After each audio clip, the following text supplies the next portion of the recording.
Hello student, तो आज इस लेक्चर में हम डिस्कस जो करेंगे वो जेईई मेंस का प्रीवियस ईयर क्वेश्चन पेपर होगा।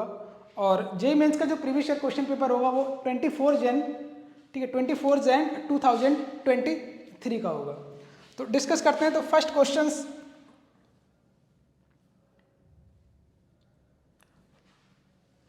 जो यहाँ पे है, इसमें क्या पूछा है हमसे, the equation of wave is given. Wave का हमको इक्वेशन दे रखा है y equal to 0.05 sin 2x minus 4t, where x in meter and t is time in second.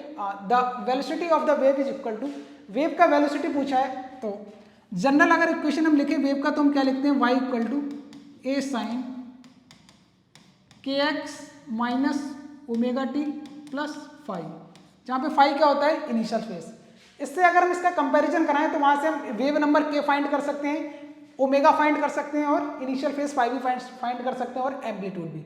हमसे यहाँ पे वेव का वेलोसिटी पूछा है तो हमें वेव की वेलोसिटी का फार्मूला पता होना चाहिए।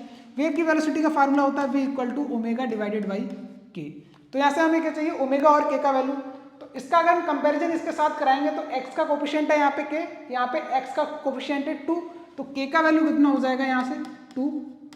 वहीं अगर हम t के कोफिशिएंट का कंपैरिजन कराएं तो यहाँ पे है ओमेगा और यहाँ पे t का कोफिशिएंट क्या है 4, तो ओमेगा का जो वैल्यू है वो कितना हो जाएगा 4। तो यहाँ पे अगर वैल्यू पुट कर देंगे कितना आएगा हमारे पास 4 डिवाइडेड बाई 2 मीटर पर सेकेंड। तो वेव का जो वेलोसिटी है वो कितना आ जाएगा 2 मीटर पर सेकेंड, ये ऑप्शन हो जाएगा यहाँ पे।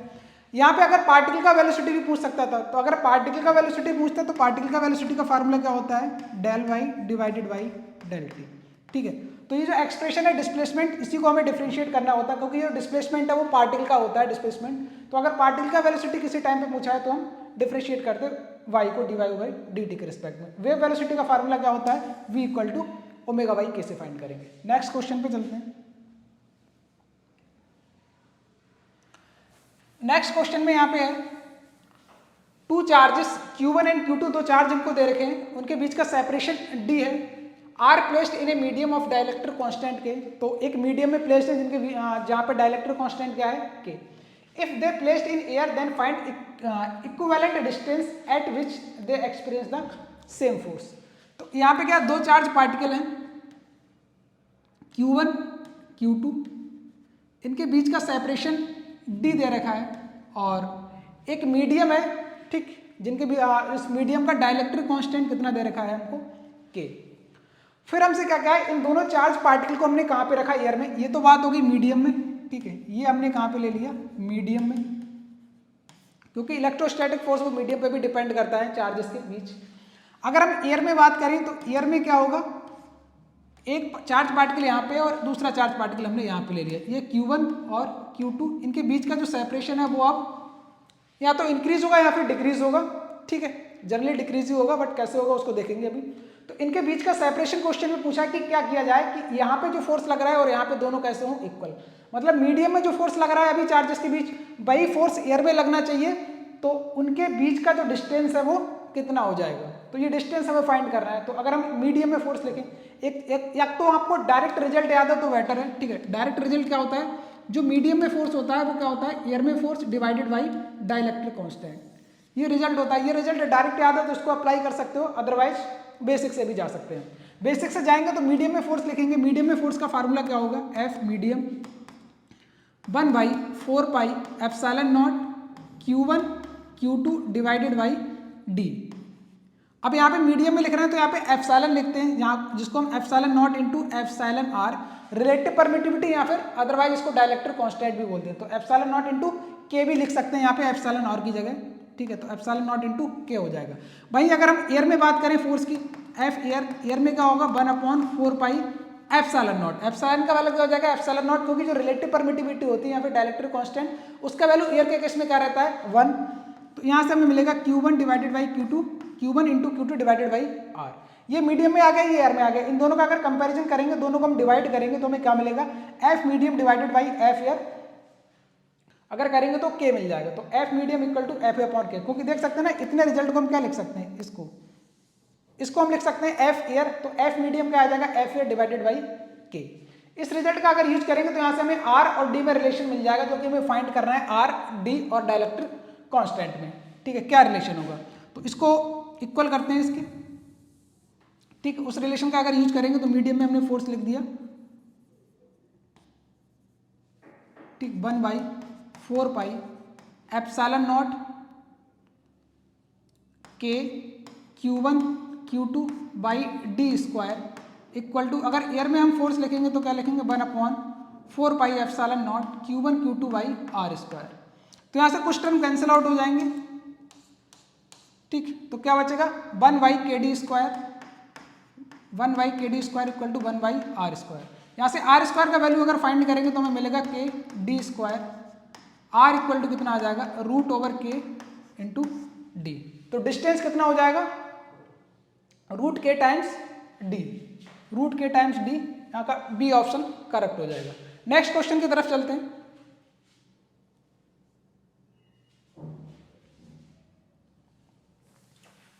नेक्स्ट क्वेश्चन में हमको क्या दे रखा है, एक स्फीयर दे रखा है जिसका रेडियस कितना है 5 सेंटीमीटर और इससे 10 सेंटीमीटर पे एक एक्सिस है PQ।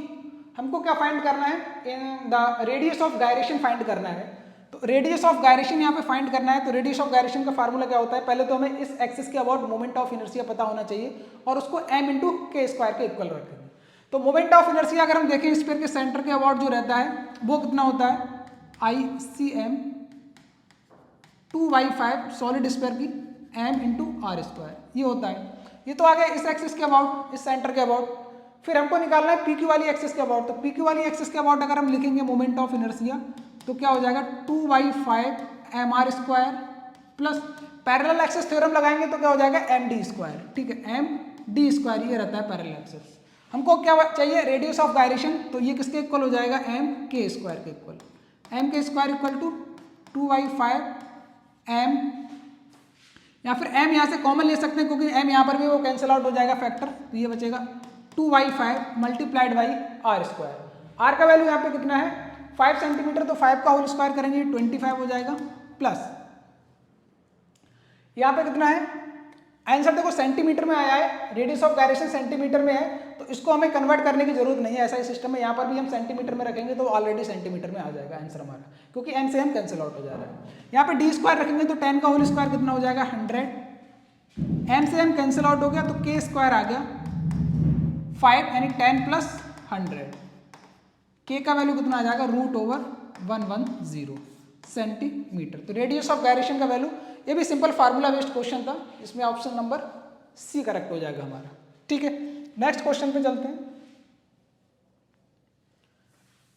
नेक्स्ट क्वेश्चन में जो है वो है करंट इलेक्ट्रिसिटी से, ठीक है, और करंट इलेक्ट्रिसिटी से ये भी problem I think less than 1 minute का ही था।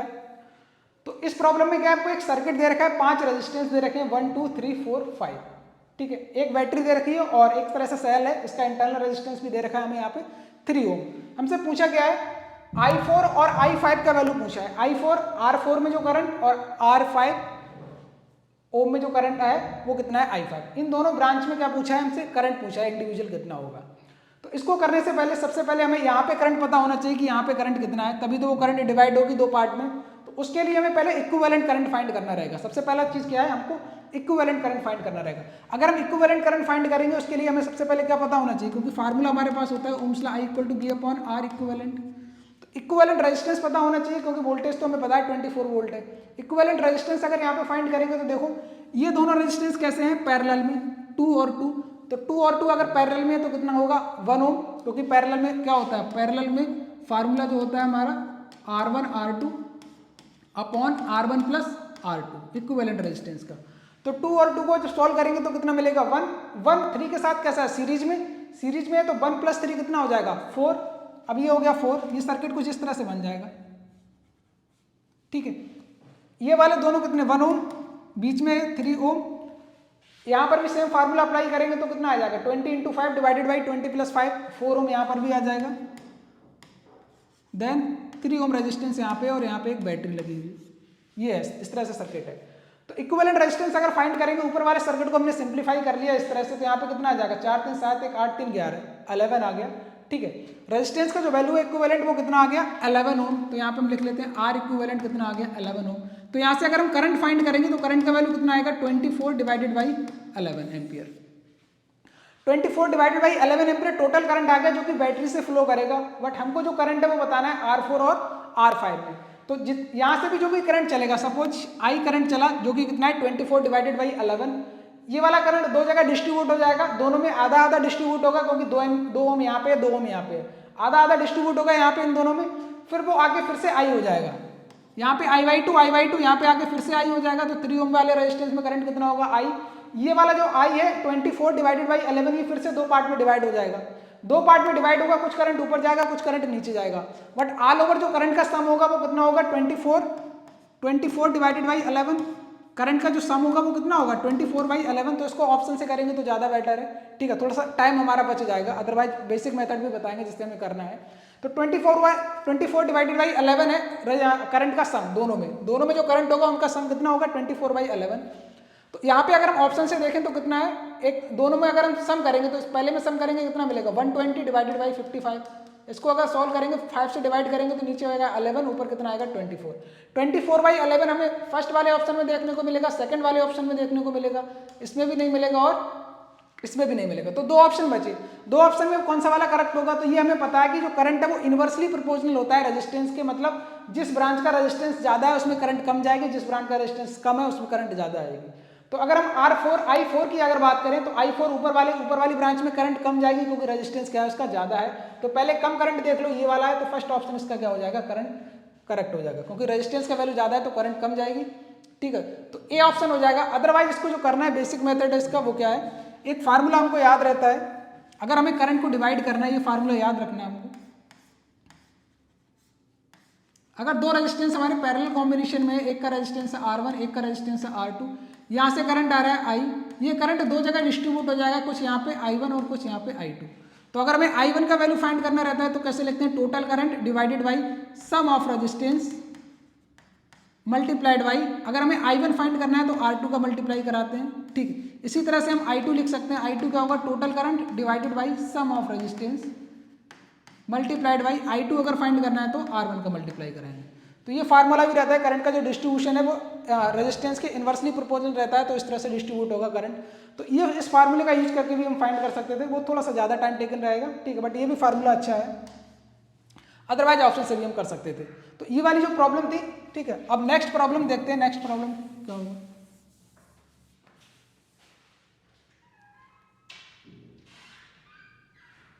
ये एनएलएम से बेस्ड प्रॉब्लमेटिक है, Newton's law of motion. Newton's law of motion, यहाँ पे क्या है, फिगर हमको दे रखा है, ब्लॉक एक M1 और M2, M1 का मास है वो 4 kg है और M2 जो है उसके ब्लॉक का मास क्या है 1 kg है। एक सरफेस पे रखे, एंगल यहाँ पे गिवन है 30 डिग्री और 60 डिग्री, ठीक, इस बैच से एक मासलेस पुली यहाँ पे कनेक्टेड है, स्मूथ सरफेस है, फ्रिक्शन यहाँ पे प्रेजेंट नहीं है। As the system is release the tension in the string, तो स्ट्रिंग में हमें टेंशन फाइंड करनी है, ये भी बेसिक है, ठीक है, बेसिक क्वेश्चन है एनएलएम का। यहाँ पे अगर देखें तो इक्वेशन ऑफ मोशन लिखना है, अगर M1 वाले के लिए लिखें, M1 वाले ब्लॉक के लिए, तो ये हो गया M1 वाला ब्लॉक। इसका अगर हम FBD बनाए तो क्या होगा, वेट लगेगा इसका डाउनवर्ड डायरेक्शन में M1G, नॉर्मल रिएक्शन परपेंडिकुलर लगता है प्लेन के, टेंशन स्ट्रिंग में इस साइड लगेगा M1 वाले ब्लॉक की अगर बात करें, और एक फोर्स इधर और लगेगा, वो क्या लगेगा, इसके वेट का कंपोनेंट, क्योंकि देखो हम प्लेन के अलॉन्ग इक्वेशन को सॉल्व कर रहे हैं, तो प्लेन के अलॉन्ग अगर हम इक्वेशन ऑफ मोशन लगाना चाह रहे हैं तो जितने भी फोर्स हैं उन सबके कंपोनेंट हमें प्लेन के अलॉन्ग करने होंगे और प्लेन के परपेंडिकुलर। तो M1G का एक जो कंपोनेंट है वो इधर आएगा, कितना आएगा, M1G साइन थीटा, थीटा यहाँ पे कितना है 60 डिग्री, तो ये 60 हो जाएगा, और एक नॉर्मल के पैरेलल आएगा, ठीक है, वो कितना आएगा M1G कॉस थीटा कॉस 60, ठीक है। तो इस M G से तो मतलब है नहीं, इसके हमने दो कंपोनेंट कर लिए, प्लेन के अलॉन्ग और प्लेन के परपेंडिकुलर। अब अगर हम इक्वेशन ऑफ मोशन प्लेन के अलॉन्ग लगाएंगे तो क्या लिखेंगे, summation F equal to M A, Newton second law से summation F equal to M into A। तो M1G साइन 60 कितना हो जाएगा, ये M1G sine 60 minus T equal to MA। अब ये मास M1 है तो यहाँ पे क्या लिखेंगे, M1A। ये एक क्वेश्चन आ गया हमारे पास। अब देखो इसमें वेरिएबल कितने हैं, दो, एक तो टेंशन हमको गिवन नहीं है, दूसरा एक्सेशन भी हमको पता नहीं है, तो दो अननोन है, तो हमारे लिए दो इक्वेशन चाहिए। एक इक्वेशन हमने फर्स्ट वाले ब्लॉक से लिख ली, दूसरी वाली इक्वेशन किससे लिखेंगे, सेकंड वाले ब्लॉक से, ठीक है। हमने इस पूरे सिस्टम को क्या अज्यूम किया कि पूरा सिस्टम इस डायरेक्शन में मूव कर रहा है, इधर ए एक्सेलेरेशन से, तो ये वाला सिस्टम में ऊपर जा रहा होगा सेम एक्सेलेरेशन से, ठीक है, किसी भी डायरेक्शन में मोशन हम कंसीडर कर सकते हैं, जरूरी नहीं इधर ही कंसीडर करें, इधर भी कंसीडर कर सकते हैं, तब भी आंसर हमारा सेम आएगा। ठीक है, बट साइन का फर्क आएगा, वो अगर साइन नेगेटिव आ रहा है तो जो डायरेक्शन हमने अज्यूम किया है मतलब वो गलत है, अगर साइन पॉजिटिव आ रहा है मतलब जो डायरेक्शन हमने अज्यूम की है एक्सलेशन की वही डायरेक्शन है। ठीक है, तो M2 वाले ब्लॉक के लिए अगर लिखेंगे तो यहाँ पर भी हम एफबीटी इसका ड्रॉ कर सकते हैं। ये इसका एक कंपोनेंट तो क्या आएगा, प्लेन के पैरेलल M2G साइन थीटा यानी M2G साइन 30, और इधर क्या लगेगा, टेंशन, टेंशन की वजह से ये ऊपर जा रहा होगा एक्सलेशन A। यहाँ पे अगर summation F equal to MA apply करेंगे तो हमें क्या मिलेगा, T minus M2G sine 30, M2G sine 30 equal to M2A। तो अब दो इक्वेशन आ गई हमारे पास और दो अननोन है, दोनों को हम इजीली सॉल्व कर सकते हैं। ठीक है, तो हमें क्या फाइंड क्या करना है, हमको टेंशन फाइंड करना है तो एक्सलेशन को एलिमिनेट करना पड़ेगा। टेंशन अगर फाइंड करना है तो एक्सलेशन को एलिमिनेट करना पड़ेगा। उसको एलिमिनेट करने के लिए हम क्या करेंगे, यहाँ पे वैल्यू रख देंगे A का। ठीक है, इसको थोड़ा सा और सिंप्लीफाई कर लेते हैं। अगर हम M1 M2 का वैल्यू रखें तो M2 का वैल्यू कितना है 1 kg और M1 का वैल्यू है 4 kg, तो ये कितना आ जाएगा 4g into sine 60 √3/2 minus T equal to 4a। 2 से 2 कैंसिल आउट, ये आ गया 2 और g का वैल्यू अगर यहाँ पे 10 कंसीडर कर लें तो कितना मिलेगा हमें 10√3 minus T equal to 4a। इसको थोड़ा सिंप्लीफाई करेंगे क्या मिलेगा, t माइनस M2 का वैल्यू कितना है 1 kg यानी 1 साइन 30 का वैल्यू 1/2 इक्वल टू M2 का वैल्यू है 1, तो ये आ गया t माइनस हाफ। a का वैल्यू जो है वो यहाँ पे रख दो क्योंकि a को एलिमिनेट करना है, तो a को हम यहाँ पे पुट कर देते हैं, कितना t माइनस हाफ। ठीक है, तो इसको अब सिंप्लीफाई करेंगे तो क्या मिलेगा 10√3 minus t, 10√3 minus T equal to 4t minus 4 का मल्टीप्लाई कराएंगे तो क्या होगा यहाँ पे 2। इस -2 को इधर ले आएंगे तो ये हो जाएगा 10√3 प्लस 2 इक्वल टू t इस साइड जाएगा तो इधर कितना हो जाएगा 5t। ठीक है, तो यहाँ से हमें t फाइंड करना है, टेंशन फाइंड करनी है, तो टेंशन का जो आंसर है वो कितना हो जाएगा 5 से इसको हम डिवाइड अगर कर दें। ठीक है, इस इक्वेशन को हमें किससे डिवाइड करना है 5 से, तो टेंशन आ जाएगा t equal to 1/5 10√3 plus 2, 10√3 plus 2 1/5। 5 का अगर मल्टीप्लाई कराएंगे अंदर तो हमें क्या मिलेगा। ठीक है, यहाँ पे एक बार इसको चेक कर लेते हैं, क्रॉस चेक। M1G साइन 30, तो M1 का वैल्यू है 4, G का वैल्यू 10 ले लिए, sine 60 √3/2 minus T equal to M1A। ठीक है, 4 इंटू ए, तो यहाँ से हमें मिलेगा 2 से 2 कैंसिल आउट। ठीक है, तो ये 2 टाइम्स 2 और 10 का मल्टीप्लाई, ये 20 आएगा यहाँ पे। ठीक है, यहाँ पे कितना आएगा 20√3 minus T equal to 4a। यहाँ पे क्रॉस चेक कर लेते हैं एक बार, t माइनस M2 का वैल्यू 1 kg है तो sine 30 1/2, t minus 1/2 equal to M2 यानी a। तो a का वैल्यू कितना है t minus half, t minus half को हमने यहाँ पे रख दिया तो हमें क्या मिलेगा 20√3, यहाँ पे आएगा 20√3 minus T equal to 4t minus 2, तो ये 20√3 कितना हो जाएगा 20√3 प्लस 2 इक्वल टू 5t। ठीक, ये आएगा। अब इसको हमें क्या करना है, सॉल्व करना है, तो यहाँ पे हमें क्या मिलेगा 1/5 t इक्वल टू 1/5 20√3 प्लस 2, ये आ गया 20√3 प्लस 2।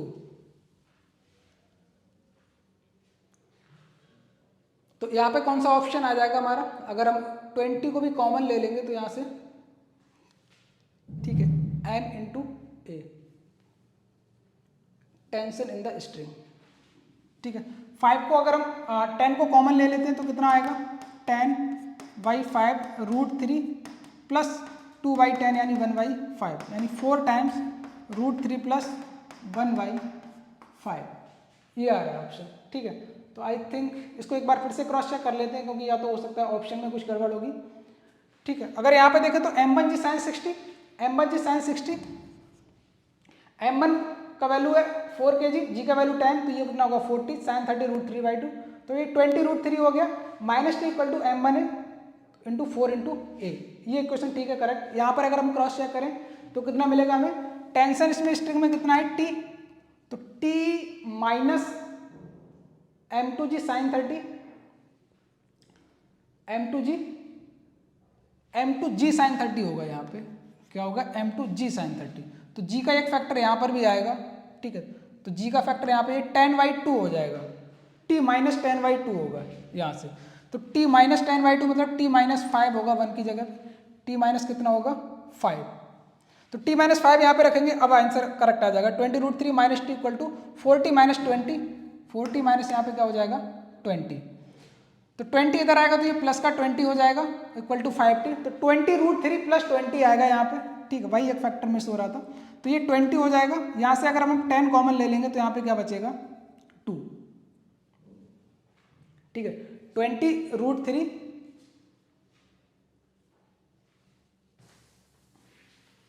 ये क्वेश्चन फिर से लिख लेते हैं। सेकंड वाले ब्लॉक के लिए अगर हम लिखें, ठीक है, इसको इक्वेशन यहाँ पे फिर से लिख लेते हैं। एक इक्वेशन आएगा अगर हम इस वाले प्लेन के पैरेलल लिखें, m1g साइन 60, इस डायरेक्शन में टेंशन आएगा, ठीक है, तो इक्वेशन क्या हो जाएगी m1g sine 60 minus T equal to m1a। यहाँ पे अगर इक्वेशन लिखें तो यहाँ पे इक्वेशन क्या बनेगा, टेंशन ऊपर तो t minus m2g sine 30 equal to m2a।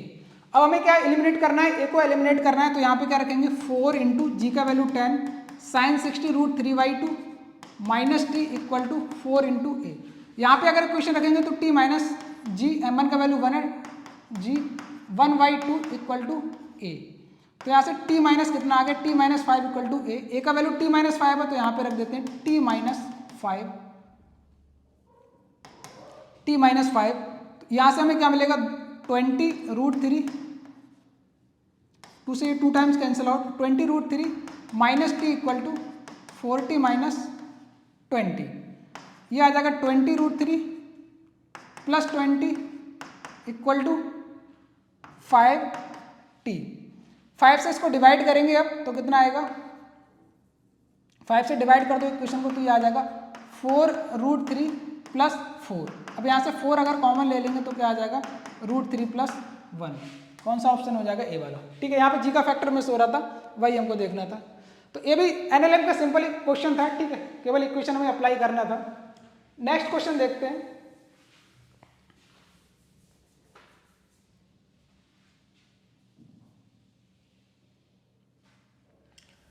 ये वाला अच्छा क्वेश्चन है, ठीक है, ये इलेक्ट्रोमैग्नेटिक इंडक्शन क्लास 12 का चैप्टर का क्वेश्चन है। इसमें हमको क्या फाइंड करना है, ईएमएफ इंड्यूस्ड ईएमएफ फाइंड करना है। एक हमको लूप दे रखा है जिसका रेडियस है 10/√π, ठीक, तो इसका रेडियस हमको दे रखा है, रेडियस नोट डाउन कर लेते हैं, 10/√π is placed in a linear varying perpendicular magnetic field. Magnetic field इसके परपेंडिकुलर है, और एक इंपॉर्टेंट चीज क्या है यहाँ पे, वो दे रखा है हमें लीनियरली वेरिंग, मतलब जो मैग्नेटिक फील्ड है वो कैसे वेरी कर रही है, लीनियरली।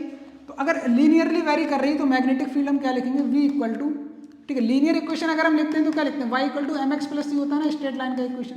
तो कोई चीज अगर लीनियरली वेरी कर रही है तो इस फॉर्म में इसका इक्वेशन आएगा। तो मैग्नेटिक फील्ड टाइम के साथ लीनियरली वेरी कर रही है यहाँ पे, तो v इक्वल टू क्या लिखेंगे, एक constant into T plus C, इस तरह का इक्वेशन रहेगा। फिर क्या बोला है, magnetic field which has magnitude 0.5 tesla at a time t equal to 0। अब टाइम t इक्वल टू 0 पे हमें मैग्नेटिक फील्ड का वैल्यू दे रखा है कितना, 0.5 टेस्ला। तो यहाँ पे अगर हम टाइम t बराबर 0 पुट करेंगे और मैग्नेटिक फील्ड को 0.5 रखेंगे तो 0.5 इक्वल टू, ये टर्म 0 हो जाएगा, ये c, हमें c का वैल्यू मिल गया। एक कंडीशन हमको और दे रखी है, the magnetic field reduce to 0 at t equal to 0.5 second. Reduce to 0 मतलब मैग्नेटिक फील्ड का वैल्यू कितना हो गया है 0, जब टाइम कितना हुआ है 0.5 सेकेंड। इस वाली कंडीशन का अगर यूज करेंगे तो b को यहाँ पे रखो 0, b को यहाँ पे अगर हम 0 रखेंगे और k मल्टीप्लाइड बाई t का वैल्यू कितना है 0.5 प्लस c का वैल्यू यहाँ पे हम फाइंड कर चुके हैं 0.5, तो यहाँ से k फाइंड करेंगे, k का वैल्यू कितना मिलेगा हमें -1। तो हमने c भी फाइंड कर लिया और k भी फाइंड कर लिया, ठीक है। यहाँ पे इक्वेशन में हमारे पास दो अननोन होते हैं ना, m और c, यहाँ पे k और c दो अननोन है, दोनों हमने फाइंड कर लिए। दो कंडीशन हमें दे रखे थे, दोनों कंडीशन का यूज करके हमने k और c फाइंड कर लिए। अब हमको क्या करना है, find the EMF induced in the loop at t equal to 0.25। Loop में कितना ईएमएफ इंड्यूस हुआ है वो फाइंड करना है। तो इंड्यूस ईएमएफ का जो फार्मूला होता है वो होता है E equal to minus D phi by D T. ये E equal to minus D phi by D T, rate of change of flux रहता है। अब फ्लक्स का हमें इक्वेशन पता है, ठीक है, फाई का इक्वेशन हमको पता है। अच्छा यहाँ पे देखो क्या दे रखा है, linear value perpendicular magnetic field which is magnitude 0.5 tesla. अब फ्लक्स है, फ्लक्स का फार्मूला क्या होता है, E equal to minus D over D T. Flux अगर हम लिखेंगे तो मैग्नेटिक फ्लक्स का फार्मूला होता है बी ए कॉस थीटा, ठीक है। फ्लक्स का फार्मूला क्या होता है, बी ए कॉस थीटा, जहाँ पे थीटा क्या होता है, angle between magnetic field and area vector. तो एरिया वेक्टर इस लूप का कैसा होगा, परपेंडिकुलर, ठीक है, इस लूप के। और यहाँ पे अगर हम बात करें एरिया वेक्टर की, तो एरिया वेक्टर भी कैसा होगा, ओपन लूप है तो परपेंडिकुलर होगा प्लेन के। तो प्लेन के परपेंडिकुलर एरिया वेक्टर है और मैग्नेटिक फील्ड अंदर की तरफ है, मतलब थीटा को हम 0 कंसीडर कर सकते हैं, अदरवाइज 180 भी ले सकते हैं। दोनों केस में क्या आएगा, एक में वैल्यू -1 आ जाएगी, एक में वैल्यू क्या आएगी 1। तो अगर 180 लेंगे तो -1 वैल्यू आ जाएगी, तो यहाँ से ईएमएफ की जो वैल्यू है वो कितना आ जाएगा, D over D T of B A. क्योंकि ओपन लूप है तो ओपन लूप के केस में हम एरिया वेक्टर इनवर्ट भी ले सकते हैं और आउटवर्ट भी ले सकते हैं, ठीक है। तो बी आ गया। वैसे भी यहाँ पे हमें मैग्नीट्यूड से मतलब है तो साइन को उतना ज़्यादा हमें वो नहीं देना है इंपॉर्टेंस। तो ये इंड्यूस ईएमएफ हो D over D T V into A आ गया। अब यहाँ पे एरिया, एरिया इसका कांस्टेंट है, तो जो क्वांटिटी कांस्टेंट है उनको हम बाहर ले लेंगे, तो एरिया हमारे यहाँ से बाहर आ जाएगा, E इक्वल टू एरिया बाहर आ गया और D over D T of bracket में क्या रहेगा, मैग्नेटिक फील्ड। मैग्नेटिक फील्ड का इक्वेशन क्या है, के टी प्लस सी। तो मैग्नेटिक फील्ड की इक्वेशन जो के टी प्लस सी आई है, इसको हम क्या लिख सकते हैं, बी इक्वल टू के का वैल्यू हमने फाइंड किया -1, तो ये आ जाएगा माइनस का टी प्लस सी का वैल्यू कितना है 0.5। तो यहाँ पे हम लिख सकते हैं माइनस का टी प्लस 0.5, ठीक। अब ऐसा में इंड्यूस ईएमएफ कैलकुलेट करना है तो कितना आ जाएगा, induce EMF E equal to, अगर हम मैग्नीट्यूड की बात करें तो एरिया मल्टीप्लाइड बाई, इसको डिफरेंशिएट करेंगे तो क्या मिलेगा, -1, ठीक है। तो अगर मैग्नीट्यूड हमें केवल लिखना है तो एरिया हो जाएगा, एरिया क्या होता है पाई आर स्क्वायर, और पाई आर स्क्वायर की अगर हम बात करें तो pi multiplied by are square. Radius यहाँ पे हमें इसका गिवन है 10 डिवाइडेड बाई रूट पाई। तो 10 डिवाइडेड बाई रूट पाई, अब देखो रेडियस सेंटीमीटर में यहाँ पे गिवन है और ऑप्शन किसमें है, बोल्ट में, मतलब पूरा का पूरा जो क्वेश्चन है वो एसआई सिस्टम में सॉल्व करना है। तो रेडियस को भी हमें किसमें कंसिडर करना रहेगा, मीटर में। रेडियस को अगर हम मीटर में लेंगे तो कितना आएगा, ये 10 डिवाइडेड बाई रूट पाई का whole square R square, centimetre square आएगा, उसको अगर मीटर स्क्वायर में कन्वर्ट करना है तो 10 रेज़ टू द पावर -4 से मल्टीप्लाई करना रहेगा। रूट पाई स्क्वायर का स्क्वायर करेंगे तो पाई आएगा, पाई से पाई कैंसिल आउट, ये 10 स्क्वायर 10 की पावर -2, 10 की पावर -4, 10 की पावर +2, ये कितना आएगा 10 की पावर -2, जिसको हम लिख सकते हैं 0.01 वोल्ट, ठीक है। ऑप्शन नंबर ए हो जाएगा, ठीक है। तो ये क्वेश्चन थोड़ा अच्छा था, ये लग रहा था हाँ कि मेंस लेवल का क्वेश्चन है। बाकी जो स्टार्टिंग की शिफ्टें थी ना उनमें काफ़ी इजी क्वेश्चन आए थे, ठीक है। तो अभी तक का सबसे अच्छा जो क्वेश्चन था वो हमारा यही क्वेश्चन था। नेक्स्ट क्वेश्चन है, इसमें हमें क्या बैंडविड्थ और क्वालिटी फैक्टर का रेशियो पूछा है, ठीक है। तो ये भी क्लास 12 से क्वेश्चन था, एलसीआर सर्किट जो एसी वाला चैप्टर अल्टरनेटिव करंट वहां से। तो ये भी जस्ट फार्मूला बेस्ड है, हमको रेशियो फाइंड करना है, calculate the ratio between bandwidth, ठीक है। तो बैंडविड्थ जो होती है वो उसका फार्मूला क्या रहता है, R/L। क्वालिटी फैक्टर का फार्मूला होता है 1/R रूट ओवर L/C। इन दोनों का हमें रेशियो फाइंड करना है। तो अगर बैंडविड्थ हम फाइंड करें तो बैंडविड्थ कितना आएगा, R/L। रेजिस्टेंस का वैल्यू यहाँ पे हमें दे रखा है कितना, 5 ओम सर्किट में, डिवाइडेड बाई L 0.2, तो ये कितना आ गया 25। वही अगर हम क्वालिटी फैक्टर की बात करें तो Q कितना आएगा 1/5, R का वैल्यू कितना हो गया 5 ohm, root over L/C 0.2 divided by C का वैल्यू कितना है 0.2 माइक्रोफैरेड है, इसको फैरेड में कन्वर्ट करेंगे तो 10 की पावर -6 से मल्टीप्लाई कराएंगे, 0.2 से 0.2 कैंसिल आउट हो जाएगा, तो यहाँ से ये कितना आ जाएगा रूट ओवर 10 की पावर -6 से ऊपर जाएगा तो 10 की पावर +6, ये 10 की पावर 3 बार आ जाएगा, यानी 1000 डिवाइडेड बाई 5, ये कितना आ गया 200।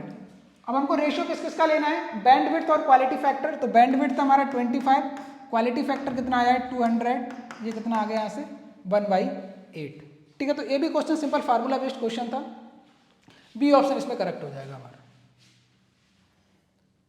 नेक्स्ट क्वेश्चन पे चलते हैं, ठीक। ये क्वेश्चन तो बहुत ही इजी था, motion in straight line, class 11th का क्वेश्चन था, इससे इजी क्वेश्चन तो कोई हो ही नहीं सकता। इसमें क्या दे रखा है हमको, एक वॉल को हमने प्रोजेक्ट किया है, ठीक है, और वो मैक्सिमम जो हाइट है वो कितना 360 मीटर गया है। If a ball throw from ground in vertical plane it attain maximum height 360 metre, find the maximum distance the ball can cover on ground keeping the projection speed constant. इसको फेंका, इसने maximum जो height है वो कितना attend किया है 360 metre, ठीक है, तो सिर्फ 360 मीटर ऊपर गया है, बाद में फिर एक नीचे भी आया होगा, फिर भी कितना चला होगा 360 मीटर। तो हमको टोटल क्या फाइंड करना है, टोटल डिस्टेंस फाइंड करना है। तो डिस्टेंस डिस्प्लेसमेंट तो इस केस में 0 आएगा, बट डिस्टेंस कितना हो जाएगा 360 इधर और 360 इधर, दोनों को ऐड करेंगे तो टोटल डिस्टेंस है। डिस्टेंस क्या होता है पाथ लेंथ, तो यहाँ पे क्या हो जाएगा 720 मीटर, ठीक है। तो मोशन इन स्ट्रेट लाइन का इससे इजी क्वेश्चन तो आज तक नहीं आया था, और इससे इजी आ भी नहीं सकता, मतलब सबसे ज़्यादा इजी जो क्वेश्चन था आज की क्लास का, मतलब इस शिफ्ट का, वो सबसे इजी यही क्वेश्चन है। नेक्स्ट क्वेश्चन ये भी बहुत ही सिंपल क्वेश्चन था, फोटो इलेक्ट्रिक इफेक्ट, जो हम dual nature of radiation and matter पढ़ते हैं क्लास 12th में, उससे रिलेटेड था। तो फोटो इलेक्ट्रिक इफेक्ट पूछा है किस नेचर को बताता है यहाँ पे, तो फोटो इलेक्ट्रिक इफेक्ट है वो पार्टिकल नेचर को बताता है लाइट के, ठीक है, डी ऑप्शन इसमें करेक्ट हो जाएगा हमारा। जो हमारा वेव नेचर है वो कौन कौन शो करता है, जो हमारे एक्सपेरिमेंट रहते हैं, डिफ्रैक्शन हो गया, इंटरफेरेंस हो गया, डिफ्रैक्शन हो गया, इंटरफेरेंस हो गया, पोलराइजेशन हो गया, पोलराइजेशन, ये सब किसको शो करते हैं, ये सब शो करते हैं लाइट के वेव नेचर को, ठीक है। बट अगर हमारे एक्सपेरिमेंट आ जाए जैसे फोटो इलेक्ट्रिक इफेक्ट है या फिर कॉम्पटन इफेक्ट है, कॉम्पटन इफेक्ट, ठीक, ये सब किसको शो करते हैं, ये लाइट के पार्टिकल नेचर को शो करते हैं, ठीक है, ये पार्टिकल नेचर को, और ये जो डिफ्रैक्शन इंटरफेरेंस पोलराइजेशन है ये पार्टिकल के वेव, वो ये लाइट के वेव नेचर को शो करते हैं, और ये लाइट के पार्टिकल नेचर को शो करते हैं, ठीक है। तो इसका डी ऑप्शन करेक्ट हो जाएगा। ये भी काफी इजी प्रॉब्लम था। नेक्स्ट क्वेश्चन में हमें यहाँ पे एक यूनिफॉर्म प्लेट दे रखी है, जिसका यहाँ पे एक सर्कुलर पार्ट है, ठीक है, जो कि हालो है, इसका डायमीटर डी है। तो इस क्वेश्चन में हमसे क्या पूछा है, find the change in diameter of the hole if temperature of plate is increase by delta T. तो टेम्परेचर का इंक्रीज करेंगे तो ये डायमीटर भी इंक्रीज होगा इसका, और डायमीटर कैसे इंक्रीज होगा, लीनियरली। तो लीनियरली अगर कहीं पे वेरिएशन हो रहा है तो इक्वेशन हमारा क्या होता था, delta L by L equal to alpha into delta T, ठीक है, डेल्टा डी बाई डी भी लिख सकते हैं यहाँ पे, delta D by D equal to L into equal to alpha into delta T, ठीक है। ये क्वेश्चन आता कैसे था, जब भी हम लीनियरली अगर किसी चीज में वेरिएशन कर रहे हैं, जैसे सपोज हमारे पास एक रॉड है जिसका लेंथ एल है, अब हमने इसका टेम्परेचर इंक्रीज किया डेल्टा टी, तो टेम्परेचर इंक्रीज करने से इसकी लेंथ भी इंक्रीज होगी, तो लेंथ में जो इंक्रीमेंट होगा वो डायरेक्टली प्रोपोर्शनल होता है ओरिजिनल लेंथ के, और डायरेक्टली प्रोपोर्शनल होता है टेम्परेचर डिफरेंस के, जितना ज़्यादा टेम्परेचर बढ़ाएंगे उतना ज़्यादा लेंथ इंक्रीज होगा। इन दोनों चीज़ों को अगर हम कंबाइन करके लिखते हैं तो क्या मिलता है, delta L proportional to L into delta theta. अब हम जानते हैं फिजिक्स में कहीं पर भी अगर प्रोपोर्शनलिटी का साइन हटता है तो एक कांस्टेंट आता है, यहाँ पे जो कांस्टेंट आता है वो आता है अल्फा, जिसको हम बोलते हैं कोफिशिएंट ऑफ लीनियर एक्सपेंशन। तो यहाँ से डेल्टा एल बाई एल हमें क्या मिलता है, अल्फा इंटू डेल्टा टी। ये क्वेश्चन डायरेक्ट हमें याद रहता है। तो यहाँ से हमें डेल्टा डी का वैल्यू फाइंड करना है, ठीक है, find the change in diameter, मतलब डेल्टा डी का वैल्यू फाइंड करना है। तो डेल्टा डी किसके बराबर हो जाएगा, D times alpha delta T, ठीक, सिंपल फार्मूला बेस्ड क्वेश्चन था ये भी, तो बी ऑप्शन हो जाएगा यहाँ पर भी हमारा करेक्ट, ठीक है।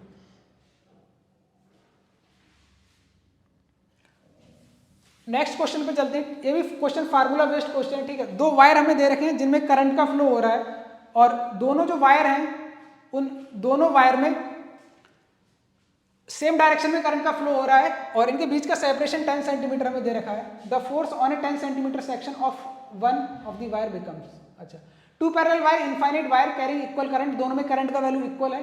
If both the current are double and separation is half, तो करंट को हमने क्या कर दिया डबल, इसमें करंट I1 है, इसमें भी करंट I1 है अगर सेम करंट है तो, ठीक है, और इनके बीच का जो सेपरेशन है वो D है। अब हमने करंट को क्या कर दिया है डबल, तो पहले तो फार्मूला हमें पता होना चाहिए, फार्मूला क्या होता है फोर्स पर यूनिट लेंथ का, ठीक है, mu naught upon 4 pi 2 I1 I2 upon D, ये होता है फोर्स पर यूनिट लेंथ का। तो 10 सेंटीमीटर लेंथ पे है तो L की जगह 10 कर देंगे पुट, तो इससे तो कोई इंपैक्ट नहीं पड़ेगा, ठीक।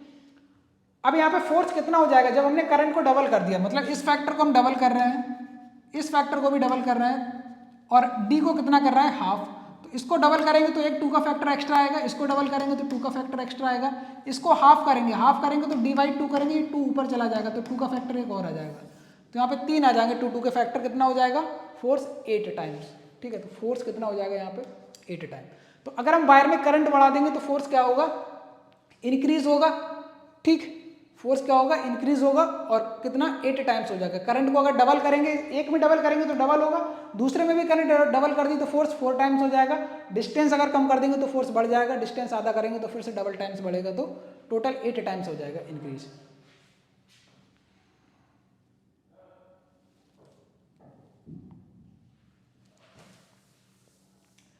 यहाँ पे जो क्वेश्चन दे रखा है ये भी सिंपल फार्मूला बेस्ड क्वेश्चन है। यहाँ पे एक रिंग है, रिंग का रेडियस r है, और O पॉइंट से P पॉइंट तक एक कॉइल रेडियस r सेंटर्ड हो, carry current I, point P is on the axis of a coil at a distance r। P point है वो भी एट ए डिस्टेंस r है, इस रिंग का रेडियस भी r है। ठीक है, the ratio of magnetic field at point O to magnetic field at point P is equal to, तो मैग्नेटिक फील्ड हमें O पॉइंट पे निकालना है divided by magnetic field at point P, इनका रेशियो लेना है। तो सर्कुलर कॉइल के सेंटर पे जो मैग्नेटिक फील्ड होती है उसका फार्मूला क्या होता है, mu naught I upon 2r, mu naught I upon 2r, ये होता है सर्कुलर कॉइल के सेंटर पे मैग्नेटिक फील्ड। बट उसकी अगर एक्सिस पे निकालना है हमें, तो एक्सिस पे फार्मूला क्या होता है, mu naught upon 4 pi 2 pi N I R square upon R square plus X square की पावर 3/2, ये होता है एक्सिस पे। इसको थोड़ा सिंप्लीफाई करके लिखेंगे तो लोग ऐसे भी याद कर सकते हैं बच्चे।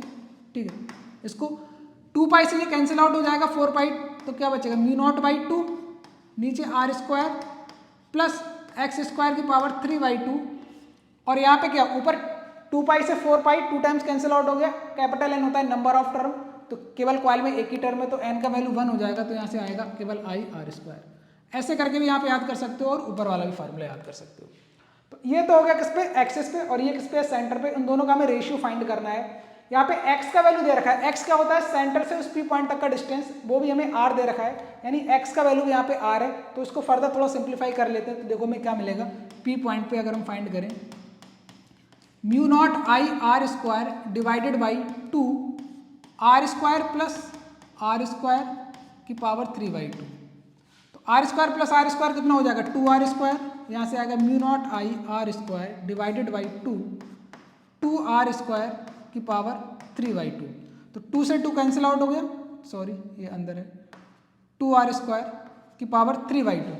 तो इसको अब हमें सॉल्व करना है, तो इसको कैसे सॉल्व करेंगे, mu naught I R square upon 2 बाहर है, ये 2 का पावर 3/2 आएगा, तो यहाँ पे हम लिख सकते हैं 2 का पावर 3/2, और यहाँ पे क्या है, आर स्क्वायर की पावर 3/2, जब आर स्क्वायर की पावर 3/2 करेंगे तो हमें क्या मिलेगा, आर स्क्वायर का पावर 3/2, 2 से 2 कैंसिल आउट, आर की पावर क्यूब, तो यहाँ पे क्या मिलेगा, आर की पावर क्यूब, आर स्क्वायर से एक पावर कैंसिल आउट हो जाएगा, तो यहाँ से आ जाएगा ये mu naught I divided by 2 का पावर 3/2 है, और यहाँ पे क्या है 2, तो इन दोनों को अगर ऐड करेंगे तो 2 की पावर कितना हो जाएगा, 3/2 प्लस 1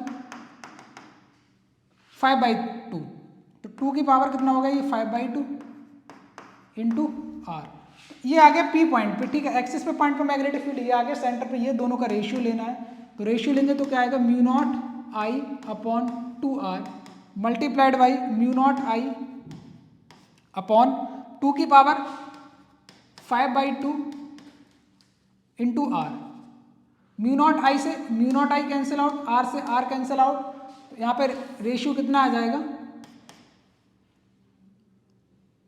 2 की पावर 5/2 माइनस 1, यानी 2 की पावर 3/2, तो रेशियो कितना आ गया, 2 की पावर 3/2। यहाँ पे अगर ऑप्शन देखें तो क्या होगा, देखो 2 की पावर 3/2 को हम कैसे ले सकते हैं, 2 की पावर 1 और 2 की पावर 1/2, ये भी 2 की पावर 3/2 है, तो इसको हम कैसे लिख सकते हैं, 2√2, तो इसमें कौन सा ऑप्शन करेक्ट हो जाएगा हमारा, बी ऑप्शन। तो ये भी क्या था, फार्मूला बेस्ड क्वेश्चन था, बट तुम्हें फार्मूला याद रखना है किसका, सेंटर पे तो जनरली याद रहता है बच्चों को, क्योंकि छोटा सा फार्मूला होता है mu naught I upon 2r, but अगर हम बात करें एक्सिस में तो फार्मूला थोड़ा सा बड़ा हो जाता है, तो वो याद नहीं रहता है, तो अगर फार्मूला याद है तो उसको आप इजीली कर सकते हो, अदरवाइज ही नहीं हो पाएगा। ठीक है, क्योंकि डेरिवेशन तो नहीं करने बैठोगे इतना बड़ा। तो फार्मूला में याद रखना है, फार्मूला क्या होता है, mu naught upon 4 pi 2 pi N I R square upon R square plus X square की पावर 3/2।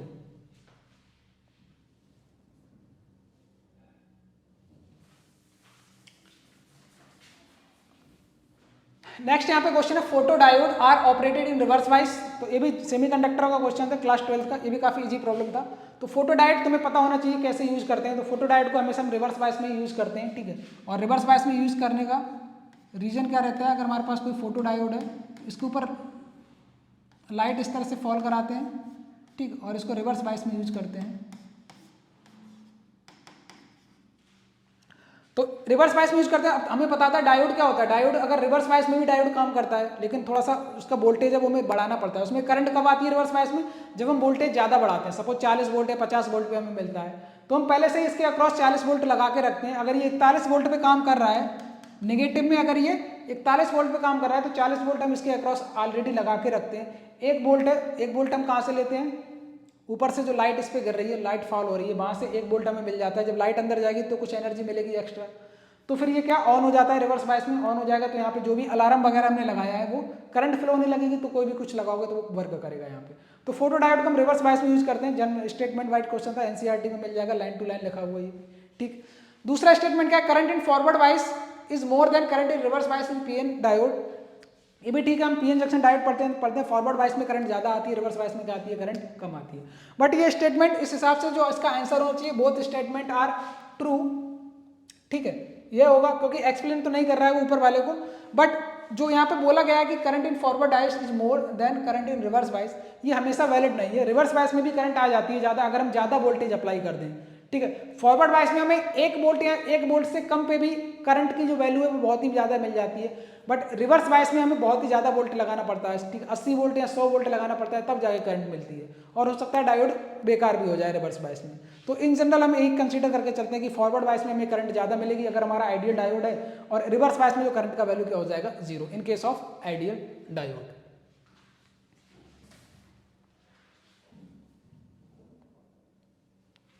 नेक्स्ट जो क्वेश्चन है यहाँ पे वो क्या है, weight of an object on earth. Earth पे ऑब्जेक्ट दे रखा है, वेट का 18 न्यूटन, ठीक है, कितना है 18 Newton.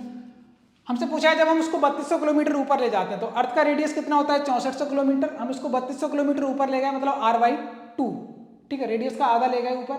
Then the weight of the object, तो अगर हम इसको ऊपर ले जाएंगे तो ऊपर वेट कितना होगा, तो वेट का फार्मूला क्या होता है, mg मास मल्टीप्लाइड बाई जी। जी यहाँ पे क्या होगा, जी डैश, क्योंकि अर्थ से जैसे हम ऊपर जाते हैं तो एक्सेलरेशन ड्यू टू ग्रेविटी कम होता रहता है।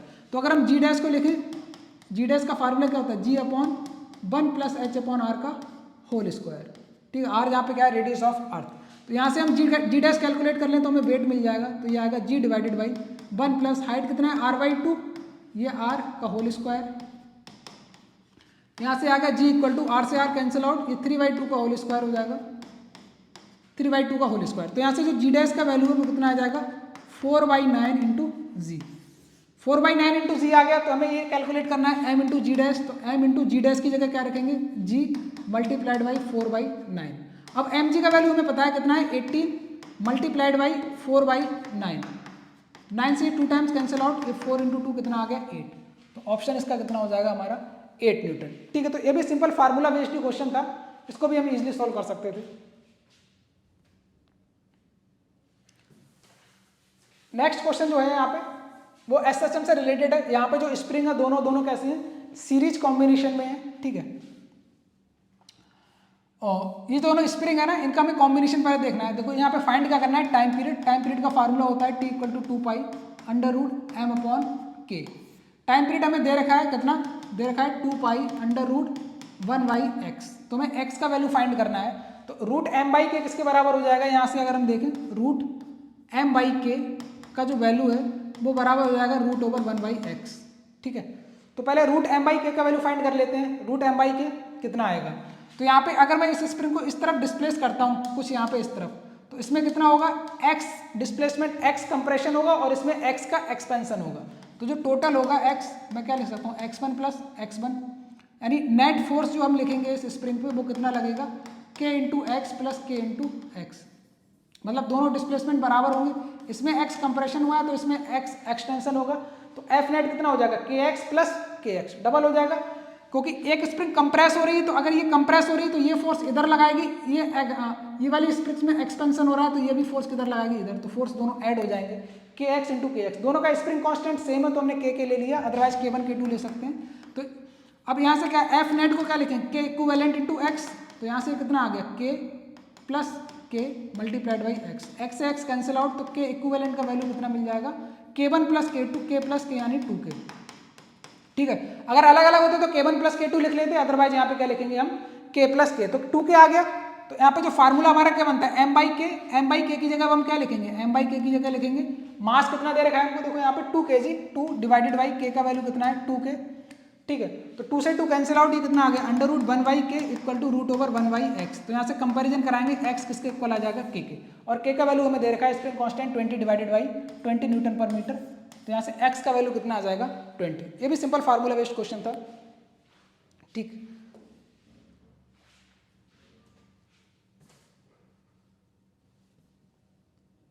नेक्स्ट क्वेश्चन जो है यहाँ पे,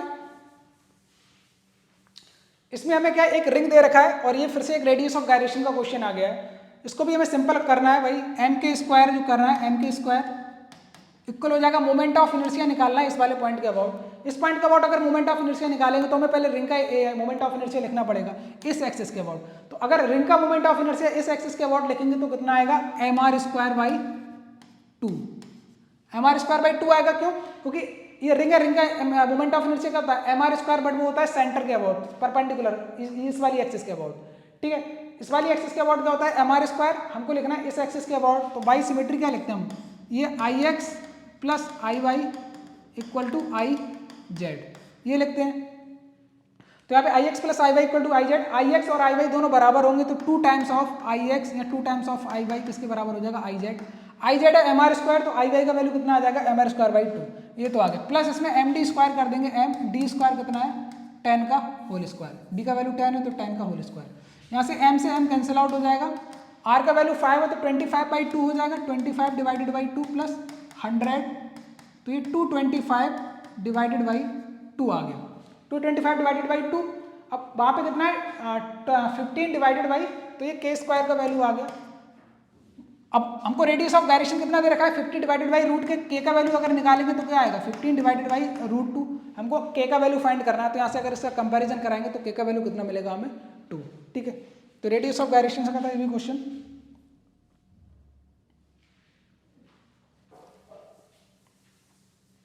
यहाँ पे हमें क्या दो चार्ज दे रखे हैं, 2 charges both rest initial rest पे हैं, having a charge q minus q released from the situation shown in the kinetic energy of the system when the separation between them become halves। तो इसमें kinetic energy निकालना है। अब देखो इन पे जो चार्ज है वो कैसा है, एक पे पॉजिटिव है और एक पे नेगेटिव है। चार्ज दोनों पे कैसा है अपोजिट है, एक पे पॉजिटिव और एक पे नेगेटिव है। तो अगर हमको हमसे ये दोनों क्या, ये दोनों अट्रैक्ट हो रहे होंगे, अट्रैक्ट होके कैसे आएंगे पास में आएंगे। तो जब दोनों पास में आ जाएंगे अट्रैक्ट होके, तो जब इनके बीच का जो सेपरेशन है वो आधा हो जाएगा r0/2, तब हमसे पूछा है इनका काइनेटिक एनर्जी कितना होगा। ठीक है, कह रहा है kinetic energy of the system when the separation between them become half. तो इनके बीच का जब सेपरेशन आधा हो जाएगा तब इस सिस्टम का काइनेटिक एनर्जी कितना होगा। तो अभी क्या है, अभी ये रेस्ट पे हैं तो इनके पास अभी क्या होगा पोटेंशियल एनर्जी, एनर्जी कंजर्वेशन पे बेस्ड सिंपल क्वेश्चन है। जैसे ये पास में आएंगे तो क्या होगा, इनका पोटेंशियल एनर्जी बढ़ेगा या घटेगा। पोटेंशियल एनर्जी अगर घटेगा तो काइनेटिक एनर्जी बढ़ेगा। इनिशियल काइनेटिक एनर्जी 0 है, फाइनल जब पास आ रहे हैं धीरे धीरे तो क्या हो रहा है इनका स्पीड बढ़ रहा है। तो काइनेटिक एनर्जी सिस्टम का बढ़ेगा तो डिक्रीज क्या होगा पोटेंशियल एनर्जी। तो पोटेंशियल एनर्जी में पहले डिक्रीज, ठीक है, एनर्जी कंजर्वेशन से लिख सकते हैं इसको, gain in kinetic energy, gain in kinetic energy equal to loss in potential energy. Potential energy कौन सी, इलेक्ट्रोस्टैटिक पोटेंशियल एनर्जी। तो काइनेटिक एनर्जी में जो गेन होगा वो कितना होगा हाफ mv स्क्वायर, ठीक है, जो कि हमें फाइंड करना है सिस्टम का काइनेटिक एनर्जी। इनिशियल 0 फाइनल कितना हो जाएगा, ये वाली वैल्यू हमें फाइंड करनी है। Loss in potential energy, potential energy में कितना लॉस हुआ है, तो पोटेंशियल एनर्जी अगर इनिशियल की बात करें तो कितना होगा k q1 q2 divided by r0 और फाइनल, ठीक है, ये माइनस साइन आगे हो जाएगा और minus k q1 q2 divided by r0 by 2, ठीक है, और ये कितना हो जाएगा प्लस का, क्योंकि यहाँ पे एक माइनस q आएगा तो ये प्लस हो जाएगा। तो काइनेटिक एनर्जी में जो लॉस हुआ है वो कितना हुआ है k q1 Q2 divided by R not, ये हुआ है K Q1 Q2 divided by R not. उससे इसका कंपैरिजन अगर कराएंगे तो इसको हम क्या लिख सकते हैं, K को लिख सकते हैं 1/4 pi epsilon not Q square divided by R not. तो यहाँ से इसका और इसका कंपैरिजन अगर हम कराएंगे तो यहाँ से हमें n का वैल्यू क्या मिलेगा 1। ठीक है, यहाँ पे दिख रहा है n का वैल्यू कितना हो जाएगा 1। तो एनर्जी कंजर्वेशन पे बेस्ड क्वेश्चन था। इस क्वेश्चन में अगर हम देखें तो यहाँ पे एक ब्लॉक हमको दे रखा है और क्या पूछा है, constant force acting on a body of mass 1 kg। इसका मास हमको दे रखा है 1 kg। एक कांस्टेंट फोर्स यहाँ पे हमने इस पर अप्लाई किया है। Provide it's kinetic energy of 1800 joule. ठीक है, तो इसका काइनेटिक एनर्जी दे रखा है हमको कितना 18, kinetic energy 1800 joule. Bye the end of 5th second if the body was initial at rest. ठीक है, तो काइनेटिक एनर्जी 1800 जूल दे रखा है, वो कहाँ पे दे रखा है हमको, by the end of 5 second के बाद उसका काइनेटिक एनर्जी इतना हो गया। If the body was initially at rest at an beginning of the action of the force, यहाँ पे इनिशियल काइनेटिक एनर्जी 0 मतलब ये रेस्ट पे होगा। Then magnitude of force is equal to, तो फोर्स का हमें मैग्नीट्यूड फाइंड करना है। तो ये भी क्वेश्चन वर्क एनर्जी थ्योरम का है। तो work done by all the forces equal to change in kinetic energy, यहाँ पे हम लिख सकते हैं। तो चेंज इन काइनेटिक एनर्जी कितना होगा 1800 जूल, क्योंकि इनिशियल काइनेटिक एनर्जी 0 है, और work done by all the forces, तो फोर्स की वजह से जो वर्क डन होगा उसको हम क्या लिखेंगे F multiplied by displacement, force into displacement.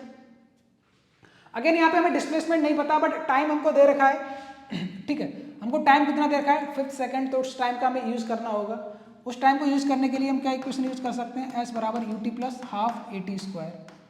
तो यहाँ से हम डिस्प्लेसमेंट फाइंड कर सकते हैं, क्योंकि इनिशियल वेलोसिटी 0 है तो ये वाला फैक्टर 0 हो जाएगा। यहाँ से कितना आ जाएगा हाफ, एक्सलेशन को क्या लिख सकते हैं force divided by mass into T square. तो डिस्प्लेसमेंट को यहाँ पे रख दो F मल्टीप्लाइड बाई, डिस्प्लेसमेंट को हम क्या लिख सकते हैं half F by m into T square. तो यहाँ से हमारा क्या बनेगा equation F square divided by 2m multiplied by T square. T का वैल्यू 5 दे रखा है तो यहाँ पे 25 हो जाएगा, ये 25 हो गया। मास का वैल्यू 1 kg दे रखा है तो ये 1 हो जाएगा। यहाँ पे कितना है 1800, तो इधर मल्टीप्लाई कराएंगे, यहाँ से F स्क्वायर का वैल्यू हमें कितना मिलेगा 1800 डिवाइडेड बाई 2 डिवाइडेड बाई 25। अब इसको हमें सॉल्व करना है। 5 से अगर डिवाइड करेंगे कितना आएगा 360, और ये 5 2 35 आ जाएगा। ठीक है, तो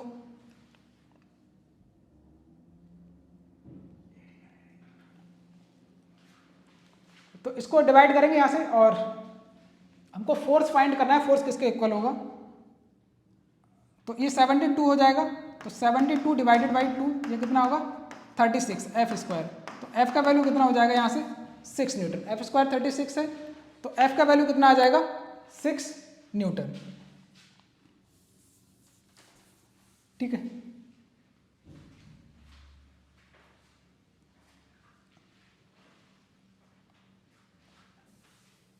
नेक्स्ट क्वेश्चन। ठीक है, ये इसमें हमें क्या फाइंड करना है, ये भी सिंपल फार्मूला बेस्ड क्वेश्चन है। यहाँ पे कुछ फोर्स हमने अप्लाई किया है और इसका यंग मॉडुलस हमको गिवन है, एरिया ऑफ क्रॉस सेक्शन दे रखा है हमको, और फाइंड क्या करना है, फाइंड एक्स फाइंड करना है, मतलब इसमें कितना इलोंगेशन हुआ है, एक्सटेंशन फाइंड करना है। तो यंग मॉडुलस का फार्मूला हम पढ़ते हैं कितना होता है Y by A delta L by L. Young modulus हमको दे रखा है कितना 10 की power 10 equal to F, force का वैल्यू कितना है 250 मल्टीप्लाइड बाई लेंथ कितना है 1 metre divided by area of cross section दे रखा है 6.25 मल्टीप्लाइड बाई 10 की पावर -4, और डेल्टा एल क्या है एक्सटेंशन एक्स, ये फाइंड करना है। तो एक्स को हम इधर लिखेंगे, एक्स को इधर ले आते हैं। ठीक है, और 10 की पावर 10 इधर आ जाएगा जब एक्स इधर आएगा। ठीक है, तो ये सिंपल फार्मूला बेस्ड क्वेश्चन था। इस एक्सप्रेशन को हमें सॉल्व करना है और यहाँ से फिर हम एक्स फाइंड कर सकते हैं। ठीक है, यहाँ से एक्स फाइंड करेंगे तो कितना मिलेगा 250 डिवाइडेड बाई 6.25 इंटू 10 की पावर -6 ऊपर चला जाएगा। ठीक है, इसको सॉल्व करेंगे तो कितना मिलेगा 5 से इसको अगर हम डिवाइड करेंगे, ठीक है, 25 से करेंगे तो ये 10 टाइम्स जाएगा, और इसको करेंगे 25 से तो